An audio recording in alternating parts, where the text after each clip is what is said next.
রাজনৈতিক দলগুলো যদি আন্তরিক হয়, আমরা দেখছি যে তাদের আন্তরিকতার কোনো ঘাটতি নেই এবং সেটি যেন শেষ পর্যন্ত থাকে, সেটি সবার চাওয়া। আপনি কি মনে করছেন আসলে, বা গণ অধিকার পরিষদ কি মনে করছে ভোটের আগে বা ভোটের দিন? জি, ধন্যবাদ আপনাকে। দেখুন, আসলে আমরা আন্তরিকতা বা আসলে সরকারের পক্ষে বিপক্ষে এই কথাগুলো কখন নিয়ে আসি? যখন আমার পক্ষে কোনো একটা বিষয় আসে তখন কিন্তু আমি আলহামদুলিল্লাহ পাঠ করি, মানে সঠিক লাইনে আছেন বা সঠিক লাইনে আছে বিষয়টি। আবার যখন আমার বিরুদ্ধে চলে যায়, আমার বিপক্ষে চলে যায় বা আমার কথা না শুনে, তখন কিন্তু জিনিসটাকে আমরা নাউজুবিল্লার পর্যায়ে নিয়ে চলে যাই যে না, এটা তো হতে পারে না, এটা জনগণ বিরোধী, দেশ বিরোধী, ইত্যাদি ইত্যাদি। মানে এই যে একটা বিষয়, এখান থেকে আমাদের বের হয়ে আসতে হবে। এই চিন্তা থেকে যদি আমরা বের হয়ে আসতে পারি, তাহলে কিন্তু এই যে প্রশ্নটি আপনি করলেন না, আন্তরিকতা, সদিচ্ছা, এটা অটোমেটিক্যালি সলভ হয়ে যাবে। এবার আসেন, এই যে দীর্ঘ প্রায় 1.5 থেকে 2 মাস আমরা একটি প্রায় ওয়ান কাইন্ড অফ মিনি পার্লামেন্টের মতো একটা ডিবেট আমাদের জাতীয় ঐক্যমত্য কমিশনে হলো।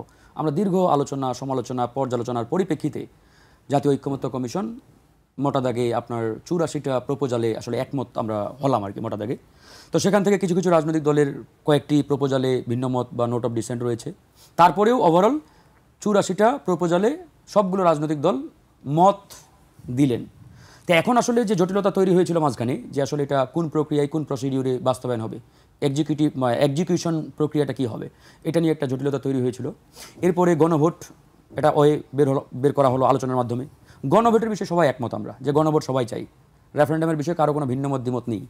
এখন এটা আসলে কবে হবে, কী প্রক্রিয়ায় হবে, এই যে জটিলতা, এটা কিন্তু এখনও আছে। আসলে এই জায়গায় আমি জাতীয় ঐক্যমত্য কমিশনে মাঝে মাঝে একটা কথা বলি, যে তারা আসলে মানে বাইপাস করে কোনোভাবে এই জিনিসটাকে স্কিপ করতে চায়।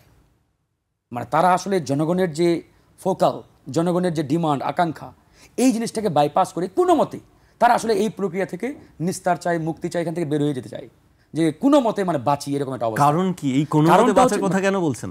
কারণটা তো পরিষ্কার। এই যে রাজনৈতিক দলগুলো, যেমন বললাম, আমার মন মতো হলে আমি আলহামদুলিল্লাহ বাহবা দিচ্ছি, স্যালুট দিচ্ছি কমিশনকে। আবার যখন আমার মন মতো হচ্ছে না, আমি একবারে ধুমাইয়া সকাল থেকে বিকাল পর্যন্ত কমিশনকে গালি দিচ্ছি। এই যে আমাদের একটা দ্বিমুখী রাজনৈতিক অবস্থান, তো এটার কারণে তারাও তো অনেকটা চাপে আছে। তো এই চাপ তারা কতটুকু নিতে পারছে বা নিতে পারবে, এটা তো একটা প্রশ্ন না? তো সেই জায়গা থেকে তারা মনে করি যে এই প্রক্রিয়া যত দ্রুত আমরা একটা মোটা দাগে সম্পূর্ণ করে আসলে ছাড়তে পারি, আমাদের জন্য ভালো। এটা গেল একটা দিক। আরেকটা দিক আসেন, এই যে গণভোট, কেউ কেউ চাচ্ছে যে জাতীয় নির্বাচন, গণভোট একই দিনে, আবার কোনো কোনো রাজনৈতিক দল আগে চাচ্ছে। এখন যারা আসলে আগে চাচ্ছে তাদের যে যৌক্তিক পয়েন্টগুলো, এগুলো আসলে অনেকটাই ভ্যালিড। আবার যারা একই দিনে চাচ্ছে তাদের পয়েন্টগুলোকে আপনি ফেলে দিতে পারবেন না, তাদেরগুলো যৌক্তিক। এখন আসলে এই চূড়ান্ত সিদ্ধান্তটাকে নিয়ে গণ অধিকার পরিষদ কি চাচ্ছে? সিদ্ধান্তটা সরকারকে নিতে হবে।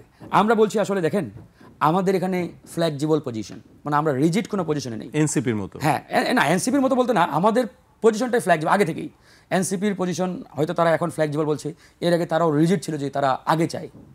হ্যাঁ, তারা জাতীয় ঐক্যমত্য কমিশনেও একই কথা বলেছে।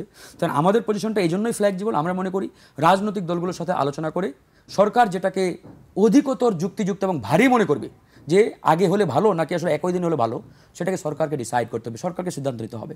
এটা কমিশনার নিতে পারবে না, আমি রাজনৈতিক দলের জায়গা থেকে আমিও এককভাবে নিতে পারবো না, সরকারকে নিতে হবে।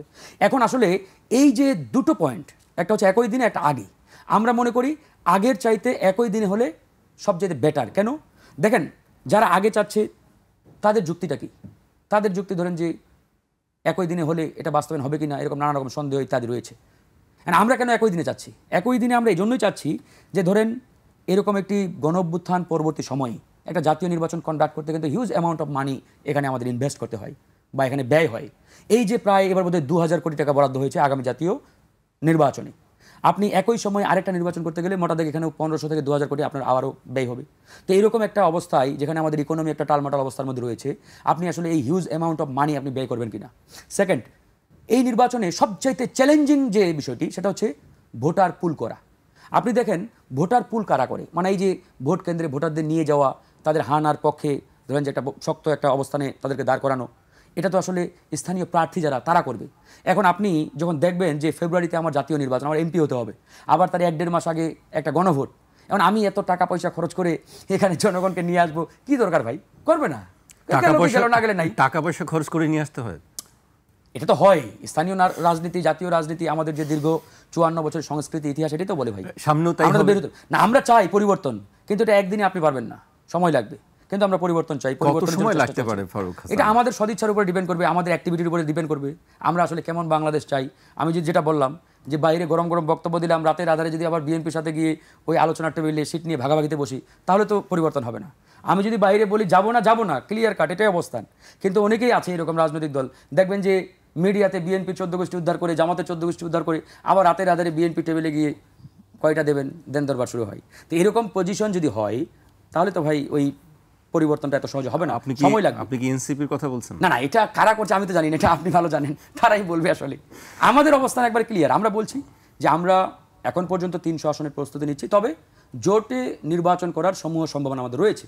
তবে সেটা চূড়ান্ত সিদ্ধান্ত নিব তফসিলের পরে। আমরা তফসিল ঘোষণা হবে, আমরা আসলে জোটের বিষয়ে সিদ্ধান্ত নেব। এটা আমি শেষ করি, এই যে গণভোটের বিষয়টা, এটা গেল একটা বিষয়। আরেকটা বিষয়, ধরেন যে আগে গণভোটটা হলে জাতীয় নির্বাচন ফেব্রুয়ারিতে হওয়ার একটা মারাত্মক রকমের সন্দেহ রয়েছে, সংশয় রয়েছে যে ফেব্রুয়ারিতে আপনার যে নভেম্বর বা ডিসেম্বর হোয়াটএভার যখন এই গণভোটটা হোক, এর কাছাকাছি সময়ে জাতীয় নির্বাচন এই নির্বাচন কমিশন করতে পারবে কিনা, আবার ওইরকম একটা রাজনৈতিক পরিবেশ থাকবে কিনা দেশে, এটাও কিন্তু একটা বড় প্রশ্নের বিষয়। ধরেন আপনি এই গণভোট নভেম্বর বা ডিসেম্বরে আয়োজন করলেন, সেখানে 51% কাস্টিং ভোট হলো না, তাহলে তো আপনার আরেকটা গণভোট করতে হবে, আরেকটা জটিলতা তৈরি হলো। এই যে নানামুখী আপনার চ্যালেঞ্জিং যে মানে আমাদের বিষয়গুলো সামনে আসছে, এগুলো আসলে ভেবেই আমাদের চূড়ান্ত সিদ্ধান্ত সরকারকে নিতে হবে। তো এই জন্য আমরা বলছি যে আমাদের এখানে ফ্লেক্সিবল পজিশন, সরকার ডিসাইড করুক, সিদ্ধান্ত নিক যে একই দিনে হলে ভালো নাকি আগে হলে ভালো, যেটা অধিকতর যুক্তিযুক্ত ভালো, আমরা ওয়েলকাম, আমাদের কোনো আপত্তি নেই।